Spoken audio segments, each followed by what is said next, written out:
49 fertility centre మీకు అందిస్తుంది కేవలం 899 రూపాయలకి ఫర్టిలిటీ అసెస్మెంట్ ప్యాకేజ్. వెస్ట్ బెంగాల్లో ఎన్నికల ఫలితాల తర్వాత బీజేపీ అక్కడ అధికారం ఏర్పాటు చేస్తున్న నేపథ్యంలో తెలంగాణలో కూడా అదే జోష్ మీద, వెస్ట్ బెంగాల్ జోష్ మీద తెలంగాణలో కూడా అధికారం దిశగా ముందరికి వెళ్లాలని బీజేపీ యోచిస్తున్నట్టు చాలా కథనాలు వస్తున్నాయి.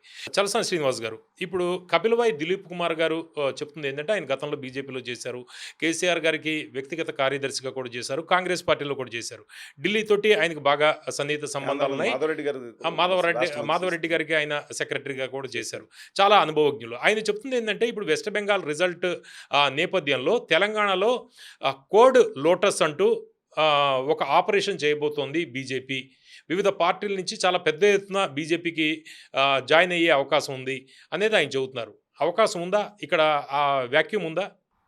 డెఫినెట్గా వాళ్ళ కాన్సన్ట్రేషను ఎప్పుడు కూడా కేరళ, ఈ తమిళనాడు కాదండి, ఆంధ్రప్రదేశ్ కూడా కాదు. ఎందుకంటే 0.5% నుంచి ఓట్లు లేవు వాళ్ళకి. ఇంతకుముందు 0.84 లోయెస్ట్.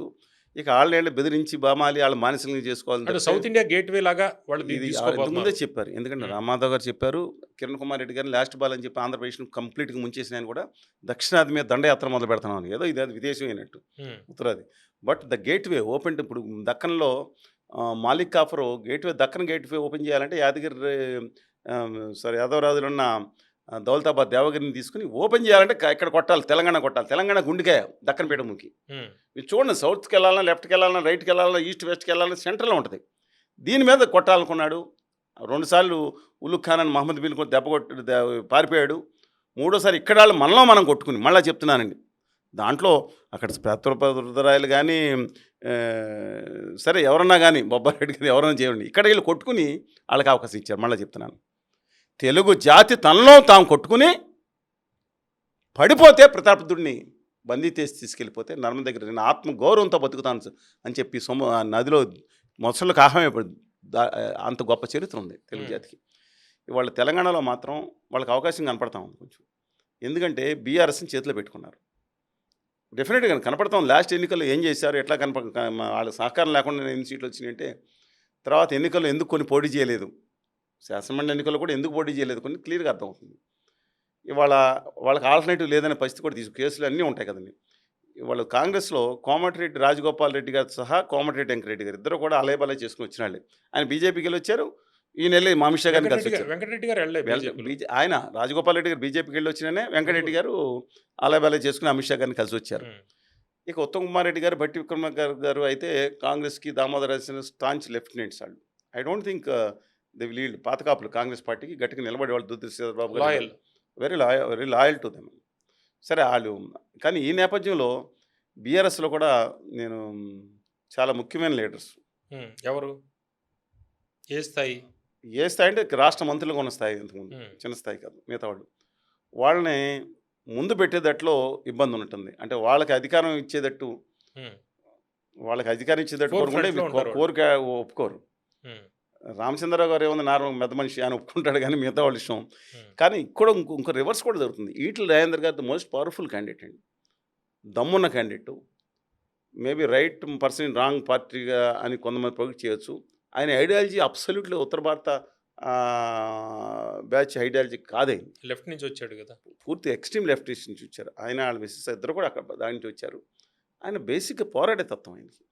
ఇప్పుడు బండి సంజయ్, ఇప్పుడు చాలా ఉత్తర భారత పార్టీ తెలంగాణలో చాలా ఉత్తరాన్ని ఎందుకన్నా చాలాసార్లు చెప్తున్నా, ఈ దక్షిణాది వాళ్ళు, నాలుగు అని చాలాసార్లు మాట్లాడారు కాబట్టి మాట్లాడాను. హిందీ రాణాలు దేశం వదిలి దొబ్బేయాలని కూటమి ఎన్డీఏలో మాట్లాడుతుంటే కనీసం వాళ్ళని డిస్మిస్ చేయాలని కూడా లేదు కాబట్టి మాట్లాడుతున్నా. సరే, ఏమవుతుంది వాళ్ళు ఎన్ని గ్రూపులు తెలుసా మీకు? అక్కడ నాకన్నా మీకు బాగా తెలుసు. బండి సంజయ్ గారి వర్గం ఆయన ఇంకేం లేదు, డైరెక్ట్గా అమిత్ షా గారికి ఒక అభిమానం, అమిత్ షా గారి చెప్పులు, ఆయన కేటర్లని వెళ్ళిపోతూ ఉంటారు. ఆయన అద్భుతంగా మాట్లాడతాడు, అలా అంత అదుపు లేకుండా మాట్లాడతారు. ఆయన జోష్ తీసుకొచ్చాడు. మైనస్ ప్లస్ చెప్పుకోవాల్సింది. సరే, చదువు లేకపోవచ్చు, అది different issue. Second, Kishan Reddy గారిని ఎవరు నమ్మట్లేదు. అటు బీఆర్ఎస్లో ఉన్నప్పుడు ఆయనతో ఉన్నారు, కిరావంత్ రెడ్డి ఈ అంటే సాఫ్ట్ పర్సన్ కాబట్టి that doesn't mean that is going to colluded అని కాదు. ఆయన వ్యక్తిగతంగా కొంచెం సాఫ్ట్ పర్సన్ గంగాపురం కృష్ణ రెడ్డి గారు. మూడోది ఈటల రాజేందర్ గారు కొత్తగా వచ్చారు. ఈయనకి వర్గం చిన్నదైనా సరే కొంచెం ఫీర్స్ఫుల్. ఆయన రివర్స్ వెళ్ళిపోవచ్చు అని అనుకుంటా. వర్గం ఉందా? వర్గం అంటే ఆయన ఓన్ వర్గం నేను చూశానండి. ఆయనకి పార్టీలకు రహితంగా అభిమానులు ఉన్నారు. అంటే ఏనుగు రవీందర్ లాంటి వాళ్ళు ఆయనతోటి వచ్చిన వాళ్ళు ఎవరు లేరు ఇప్పుడు ఆయనతో. ఆయన లేకపోవచ్చు. ఆయనకి స్ట్రాంగ్ వర్గం తెలంగాణలో జరిగిన కుల గణన ప్రకారం అత్యధికంగా తెలంగాణ ఉన్న ఒకే ఒక కమ్యూనిటీ అదర్ దాన్ ఎస్సీలో ఉన్న మాదిగ కమ్యూనిటీ తప్ప ముదిరాజులు అత్యంత వెనుకబాటు పడి అత్యంత నిర్లక్ష్యం చేయబడిన తెలంగాణలో కమ్యూనిటీ ఏదైనా ఉంటే అత్యధికంగా అది ఒక్క కమ్యూనిటీ. తర్వాత మేజర్ ఆ ఒరిజినల్ ఆదివాసీలు కోయ గోండ్లు వీళ్ళందరూ దారుణంగా 1% రిజర్వేషన్ కూడా రావట్లేకపోతున్నారు ముఖ్య దాంట్లో. అందువలన ఆయనకి లిమిటెడ్ వర్గం ఉన్న 10 మంది 20 మంది ఉన్న డ్యామేజ్ ఆయన వాయిస్ క్యాన్ పర్ఫెక్ట్ డిఫరెంట్ అండి. 4వ వర్గం కంప్లీట్ లాయలిస్టులు ఓల్డ్ నారపరాజు రామచంద్రరావు గారు పూర్ణ దత్తాత్రేయ గారు ఇప్పుడు లేకపోయినా ఇలా పాత్ర ఉంటారు కదండి సాధుజీవులు వీళ్ళందరూ ఇప్పుడు అక్కడ సంకుల సంబంధం జరుగుతుంది. ఇప్పుడు మీరు ఇన్ని గ్రూపులు అని చెబుతున్నారు, మీకు ఎవరన్నా చెప్తారు కదండి. ఇప్పుడు మీరు చెప్తుంది ఇప్పుడు కోడ్ లోటస్ ఏదైతే ఉందో కాంగ్రెస్ నుంచి కావచ్చు లేకపోతే బీఆర్ఎస్ నుంచి కావచ్చు చాలా పెద్ద ఎత్తున వచ్చే అవకాశం ఉంది అంటున్నారు. అంటే బీఆర్ఎస్ నుంచి వస్తారని చెబుతున్నారు, మాజీ మంత్రుల గురించి చెబుతున్నారు. కాంగ్రెస్ నుంచి కూడా అవకాశం ఉందా? కాంగ్రెస్ నుంచి డెఫినెట్గా చాలా అసంతృప్తులు రగులుపోతున్నారు రాజగోపాల్ రెడ్డి గారు లాంటి వాళ్ళు. అందువలన ఇంకా చాలామంది ఉన్నారు. బట్ అంటే అక్కడ కాంగ్రెస్లో అవకాశవాద రాజకీయం నడుస్తుంది.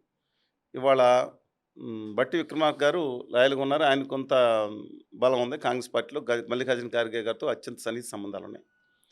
Stance nobody can question him Sachin. అందువలన వాళ్ళు వేరండి. పొంగులేటి సుధాకర్ రెడ్డి గారు ఉన్నారు, పొంగులేటి శ్రీనివాస్ రెడ్డి గారు ఉన్నారు. ఆయన ఇక్కడ కాంగ్రెస్ పార్టీలో అత్యంత సంపన్నుడైన అత్యంత పవర్ఫుల్గా మారిపోయారు. కేంద్రానికి మంచి లింక్స్ ఉన్నాయి ఆయనకి.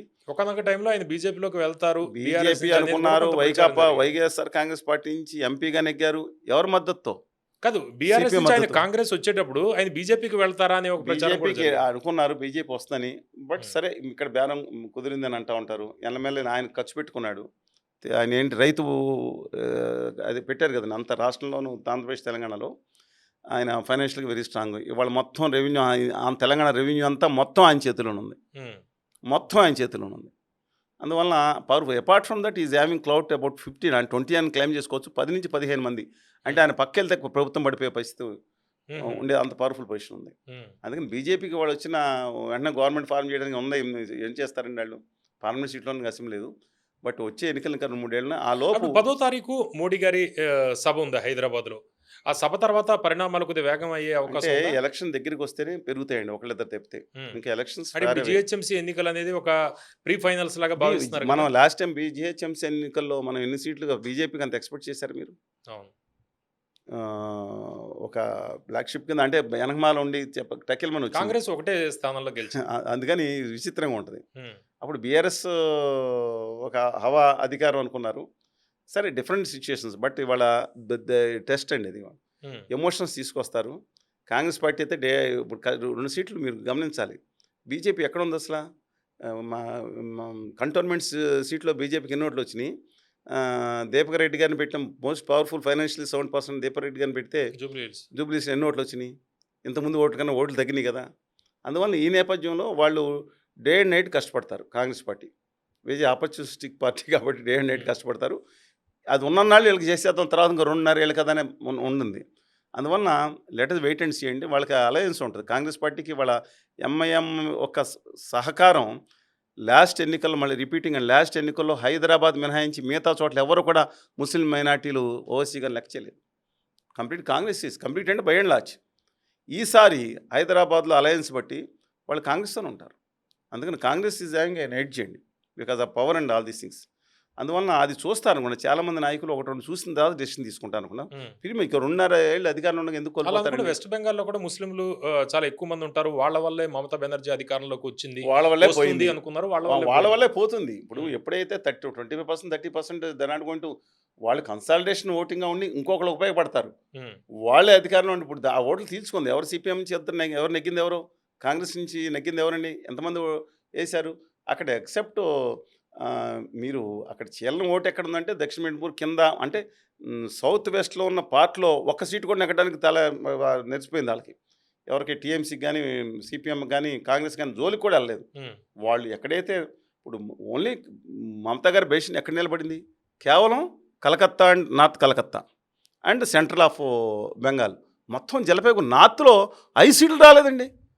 టీఎంసీకి ఏ పార్టీకి రాలేదు. అదే బీజేపీ వచ్చింది. ఇప్పుడు ఇంతకు ముందు కూడా ఉంది, ఇప్పుడు ఎక్కువ వచ్చింది. అందువలన ఈ నేపథ్యం చూసుకుంటే ఒక మైనార్టీస్ వాళ్ళు నెగ్గుతుందని చెప్పలేము. ఉమ్, వాళ్ళు ఫ్రంట్ ఉంటే కనుక వాళ్ళ కోసం మిగతా వాళ్ళు ఒకటవుతారు. కానీ మీరు రేవంత్ రెడ్డి గారు చాలా కేర్ఫుల్గా ఈ రాజకీయంలో ఉన్నట్టున్నారు. But Congress let us wait and seen. But operation మీరు లోటస్ అన్నారు. Operation lotus is not confined. Code lotus code lotus ఒక తెలంగాణ కాదండి. ఈ ఆపరేషన్ బిరడాలో ఒక భాగం ఇది. ఆపరేషన్ గరుడ అయిపోయిన తర్వాత ఆపరేషన్ బిరడాలో 2019 to 2034 చూడండి 15 ఏళ్ళు ప్లాన్ చేశారు వాళ్ళు. ఈ దీంట్లో 6 పార్టీలు ఉన్నాయి. ఒక పార్టీ తెలుగుదేశం పార్టీ, దాన్ని ఫినిష్ చేశారు దాదాపుగా. 23 సీట్లు వచ్చి దాంట్లోంచి మిగతా 10 మంది వెళ్ళిపోయే పరిస్థితి వస్తూ ఉంటే అది జగన్మోహన్ రెడ్డి గారు కావాలని, అది చంద్రబాబు నాయుడు గారిని ఉంచుకుంటేనే ఆయనకి బీజేపీ వస్తే ఆయన వేసేస్తాను తెలుసు. తెలివితక్కువడు కాదండి ఆయన. నేను చెప్పింది చాలా కీలకమైన వాక్య. జగన్మోహన్ రెడ్డి గారికి తెలుసు ఒక మనిషి ఉంచుకోండి. చంద్రబాబు నాయుడు గారు ఇక్కడ వీళ్ళని ఫిక్స్ చేస్తే బీజేపీ వస్తుంది. అందువలన అక్కడ రెండోది ఈయన చేసిన తప్పులు కక్షాదింపులు నిలబడ్డారు. తప్పనిసరి ఎలా జైల్లో ఎవరు పెట్టించారో జగన్మోహన్ రెడ్డి గారు కేంద్రంలో వాళ్ళకి తెలుసండి. సెకండ్ పార్టీ బీఆర్ఎస్ ఫినిష్ చేయడానికి చూస్తుంది. కేసులు అన్నీ ఉన్నాయి కదా దాంట్లో. మానసికంగా నైతిక స్థైర్యాన్ని దెబ్బతీసేసింది పార్టీని. కవిత గారిని అరెస్ట్ చేసి మిగతా వాళ్ళని అరెస్ట్ చేసి కేసీఆర్ గారిని పిలుస్తాం, లేదా కేటీఆర్ని వీళ్ళు పిలుస్తామని. ఇక మూడోది జనతాదళ్ ఆపరేషన్ మిరడాలో వాళ్ళని కేసులు పెట్టారు, వచ్చి చేరిపోయారు. కాలు ముక్తా శరణ్ ఉన్నారు. ఏఐడిఎంకే వాళ్ళు లొంగిపోయారు. ఇక మిగిలింది 2 పార్టీలు, ఒక డిఎంకే. ఇట్లా వెరీ డిఫికల్ట్. దాంట్లో ఆల్రెడీ కుటుంబ కలహాలు, నేను మళ్ళీ చెప్తున్నాను ఇవాళ. అందులో ఉదయనిధి మారన్ గారికి వీళ్ళకే భయంకరమైన కుటుంబ కలహాలు, ఫ్యామిలీ కలహాలు జరుగుతున్నాయి. అది ఆస్తులు తాగాదా నుంచి 1000 కోట్ల దాకా వెళ్ళిపోయినట్టు సన్ మీద వీటి మీద. కళంగా టీవీ అని వీళ్ళు పెట్టుకోవడం జరిగింది. అందువలన దాన్ని ఒకసారి చూస్తూ ఉన్నారు. నెక్స్ట్ వైకాపాని కూడా వదలండి. నేను చెప్తున్నాను, రాసి పెట్టుకోండి. దీంట్లో వాళ్ళు ఎప్పుడైతే వాళ్ళు స్టేజ్కి వచ్చిన తర్వాత మాత్రమే వదులుతారు. తర్వాత ఎవరిని కూడా వదలాల్సిన పని లేదు. ఆపరేషన్లో ఏమీ లేదండి వాళ్ళకి. ఎందుకంటే శివసేన పాపం బాలదాకరే మహానుభావుడు ఒంటిని గుడారంలోకి రానిస్తాను తలగద పెట్టుకుంటున్నాను. ఒంటే వడారి వత్త కూడా ఉండేవారు కదా. ఒంటి వచ్చి ఒక తన్ను తన్నింది. వాళ్ళ కొడుకుని తన్ని పక్కన పడేసి ఏకనాథ్ షిండే, దినా షిండే. అలాగే అపనాదళలో అనుప్రియ పటేల్ గారు, కృష్ణ పటేల్ మహానుభావురాలు తల్లి, ఆ తల్లి కూతురు గొడవపెట్టి తల్లిని కూడా తీసేసి కూతురుని గవర్నమెంట్ తీసుకున్నారు. పార్టీని ముక్కచెక్కలు చేశారు. తర్వాత అకాలీదళ్ ఎలా అయిందో చూసాం. ఎన్సీపీలో ఉన్న వాళ్ళ మేనల్ని ఎలా వేసేసారు చూసాం. అన్నాడీఎంకేని ఎలా అడిచారు చూసాం. చాలా గొప్ప దేశంలో గొప్పగా చూడాల్సిన మన నవీన్ పట్నాయక్ గారితో నువ్వు ఉండు, నేను పొత్తు పెట్టుకుంటాను కాంగ్రెస్లో కాకుండా చేస్తే, లేదా 200 అంటున్నా 2/3 పైన మెజార్టీ వచ్చేదండి. అది కాకుండా అందువల్ల ఎవరో కూడా నమ్మరు. బట్ బహుశా తెలంగాణ వాళ్ళకి ఒక టెస్ట్ గ్రౌండ్ కాదు, డెఫినెట్గా యుద్ధ గ్రౌండే. టెస్ట్ గ్రౌండ్ కాదండి, ఇవాళ యుద్ధ గ్రౌండే. యుద్ధంలో ఎందుకంటే బీజేపీ ఒకనాటి గొప్ప మహానుభావులు ఉండేవారండి. ఆ రోజు ఈ బీజేపీ కాదు, ఇది ఆదాని బీజేపీ. వాళ్ళు ఉండేవారు. వాజ్పేయి గారు లాంటి గొప్ప మహానుభావులు, అద్వానీ గారు, అంటే డిఫరెంట్. విజయరాజ్ సింధే గారు ఇవాళ బీజేపీ. బట్ రేపొద్దున మాత్రం బీఆర్ఎస్ స్ట్రాంగ్గా నిలబడితే అధికారం రేపొద్దున fight will be between BRS and Congress. అదే చెబుతుంది ఏంటంటే బీఆర్ఎస్ నుంచి మాజీ మంత్రులు కూడా ఈ కోడ్ లోటస్ ఏదైతే ఉందో ఇందులోకి వచ్చే అవకాశం అక్కడ అసంతృప్తిగా ఉన్నారు. నేను చెప్పకూడదు కానీ కొన్ని పేర్లు నాకన్నా బాగా మీకు తెలుసు. మరి ఎందుకని అందులో ఉన్న అధినేత గారి కుమారుడు ఏకపక్షంగా వెళ్తున్నాడు అనేది ఆయన సెపరేట్గా పల్లా రాజేశ్వర రెడ్డి గారు స్ట్రాంగ్ లెఫ్టినెంట్స్ ఉన్నారు ఆయనకి, ఎవరికి కేటీఆర్ గారికి. అండ్ స్ట్రాంగ్ ఫ్యాన్ ఫాలోయింగ్ కూడా ఆయన పెంచుకుంటున్నారు. ఆయన ప్రతి సమావేశాలు కనపడుతున్నారు. లాస్ట్ టైం కూడా మీరు కేసీఆర్ గారు జీవన్ రెడ్డి గారికి వెళ్ళినప్పుడు, మిగతా చోట్లకి వెళ్ళినప్పుడు మిగతా నాయకులు కనపడలేదు. మిగతా ఆ పను ఏముందండి, ఎక్కడికి వెళ్ళని చెప్తుంది. But they are very much powerful and very much committed leaders. ఉద్యమం కోసం త్యాగం చేసిన వాళ్ళు ఉన్నారు దాంట్లో. ఆ పార్టీలో let us wait and see what's going to happen.